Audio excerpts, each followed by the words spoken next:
Super sets कई तरह के होते हैं, मेन जो इंपॉर्टेंट है वो 2 तरह के हैं। एक तो ये कि अपोजिट मसल ग्रुप्स को, जैसे चेस्ट और बैक का एक एक एक्सरसाइज किया आपने, उसके बाद रेस्ट किया, फिर दोबारा रिपीट किया। लेकिन मसल हाइपरट्रॉफी में बहुत ज्यादा रोल नहीं इसका। जो सबसे इंपॉर्टेंट सुपर सेट और जो हम भी रिकमेंड करते हैं वो ये है कि एक ही मसल ग्रुप की 2 एक्सरसाइज ले आप। यहाँ पे इनके हिसाब से जब आप सेम मसल वाला सुपर सेट करते हो वो हाइपरट्रॉफी के लिए ज्यादा बेटर होता है, पर जब आप अपोजिंग मसल वाला सुपर सेट करते हो वो हाइपरट्रॉफी के लिए इतना अच्छा नहीं है। पर ये यहाँ पे गलत है, मैं आपको बताता हूँ क्यों। जब आप सेम मसल वाला सुपर सेट करते हो, सपोज आपने चेस्ट के लिए पहले प्रेस लगाई और उसके साथ आपने सुपर सेट के अंदर फ्लाई लगा ली। अब आप अगर नॉर्मली फ्लाई के 10 किलो के साथ 10 रेपिटेशन लगा सकते हो, अब जब आप उसको प्रेस के साथ करोगे एज अ सुपर सेट तो आप 10 रेपिटेशन लगा ही नहीं पाओगे, क्योंकि प्रेस के अंदर आपकी चेस्ट फटीग हो जाएगी।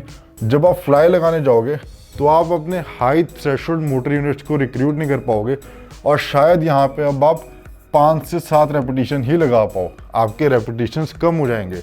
तो ये एक ऑप्टिमल वे नहीं है सुपर सेट करने का, क्योंकि जो आपकी दूसरी एक्सरसाइज है वो एक तरह से वेस्ट हो रही है। पर अपोजिंग मसल वाले सुपर सेट के अंदर ऐसा नहीं होता। 2025 का मेटा एनालिसिस दिखाता है कि जब उन्होंने अपोजिंग मसल लगाए जैसे बाइसेप प्लस ट्राइसेप, तो यहाँ पे आपकी परफॉर्मेंस इतनी डिक्लाइन नहीं होती। आपको same strength benefits, same hypertrophy benefits मिलते हैं जो आपको नॉर्मल सेट के अंदर मिलते हैं, और यहाँ पे आपका 37% टाइम सेव हो जाता है। तो ये एक अच्छा मेथड है अगर आपको सुपर सेट करने हैं।